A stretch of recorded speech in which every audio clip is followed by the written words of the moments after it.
반짝 뜨고 사라질 테마가 아닌 길게 갈 테마를 찾는 순서죠. 갈 테마 가라. 오늘은 한국투자증권 이프렌드예요. 김민진 차장과 함께합니다. 안녕하세요. 안녕하세요. 이거 얼마만이에요? 그러니까요. 굉장히 오랜만에 뵙는 것 같네요. 그러니까 출발성공투자 개장 중계 원년 멤버신데 예, 어디 갔나 했더니 여기 오셨군요. 예, 앞으로 잘 부탁드리겠습니다. 오늘 시장 분위기도 좋고 많은 테마가 시장에서 주목을 받고 있는데요. 그중에서도 아마 개인 투자자분들께서 가장 궁금해하실 테마가 아닐까 싶어요. 자동차 보겠습니다. 반도체 수급 불안을 딛고 2월에 판매가 특히 전기차가 잘 됐다는 그 호재를 안아가면서 오늘 일제히 강한 반등세에 시연하고 있습니다. 현대차 4.5% 이상의 플러스권 연출하고 있네요. 근데 어제까지 사실 52주 최저가로 쭉 밀렸었잖아요. 그렇죠. 그래서 오늘 상승이 진짜 상승인 건가 아니면 희망 고문인 건가 이런 고민도 되고요. 어떻게 보세요? 사실 자동차 업종군들이 절대적인 밸류에이션이 많이 낮아진 것은 분명한 사실입니다. 작년도 기준으로 봤을 때 현대차 주가 흐름을 살펴보게 된다고 한다면은 실적이 3배 가까이 성장을 했음에도 불구하고 작년에 한 자릿수 수익률을 기록을 했죠. 올해 같은 경우는 오히려 방금 말씀 주셨듯이 신저가 흐름을 이어가고 있는 상황입니다. 이유는 크게 두 가지로 볼 수 있을 것 같습니다. 첫 번째는 방금 말씀 주셨던 반도체 수급 관련된 이슈가 가장 크다라고 볼 수 있겠죠. 결국은 생산에 대한 차질 이슈 때문에 전반적으로 탑라인의 성장에 우려감들이 좀 커진 상황이다라고 볼 수 있겠고요. 두 번째는 결국 러시아발 이슈가 아닐까라는 판단이 드는데요. 지난 2014년도에 크림반도 사태가 터졌을 때 결국은 이제 루블화가 급격한 약세 흐름을 보이면서 국내 자동차 업종군들의 실적에 그렇게 좋은 영향을 주지는 못했었습니다.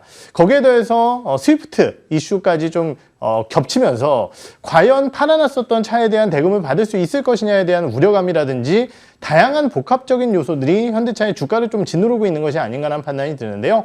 결국은 이제 투자에 대한 전략을 세울 때 과연 이러한 리스크들이 해소될 수 있을 것이냐에 대한 포커스가 제일 중요하다고 판단을 하고 있고, 현대차는 분명히 작년도 어려운 시장 속에서 굉장히 좋은 점유율을 만들어냈고, 이러한 점유율 상승을 결국은 단기적인 이러한 리스크 요인들이 좀 제거된다라고 했을 때 회복할 가능성이 높다라는 측면에서 봤을 때는 중장기적인 관점으로서 긍정적으로 좀 봐야 될 만한 기업이 아닐까라는 평가를 드릴 수 있을 것 같습니다.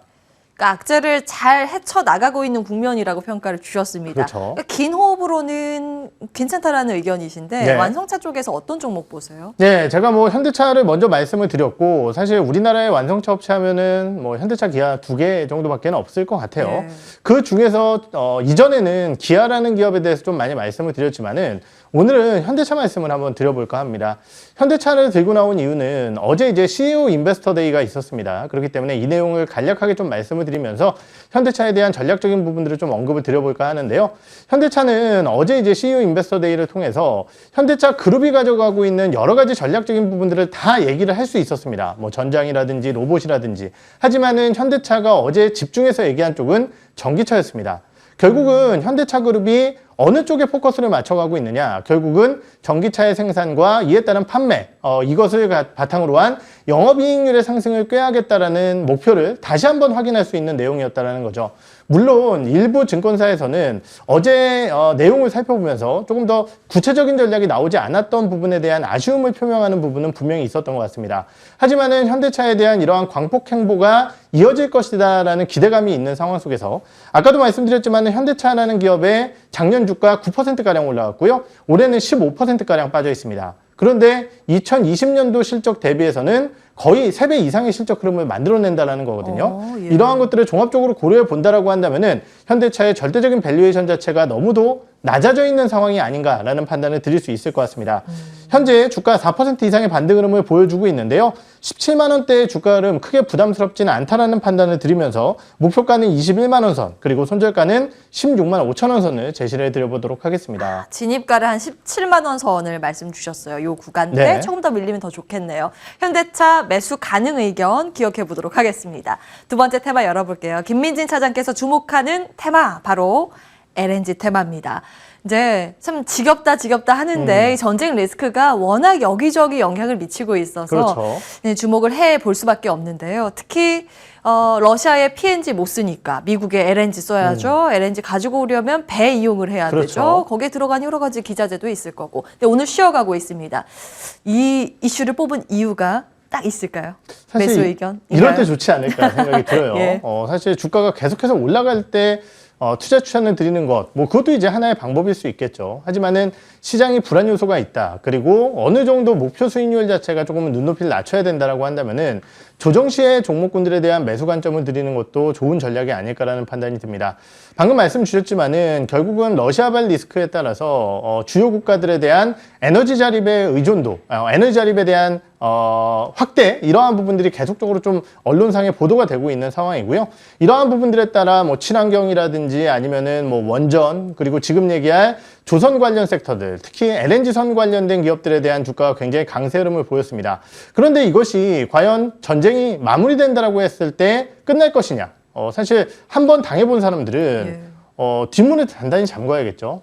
그렇다라고 한다면 결국은 이러한 리스크를 해소시켜 줄 수 있는 아까 말씀드렸던 에너지 자립에 대한 이슈 때문에 결국은 이제 여러 가지 LNG선에 대한 수요가 늘어날 가능성이 높다라는 측면이 있기 때문에 이러한 부분들에 따른 조선주라든지 조선 기자재 업종군들에 대한 관심도가 필요한 구간이 아닐까라는 판단을 드릴 수 있을 것 같습니다.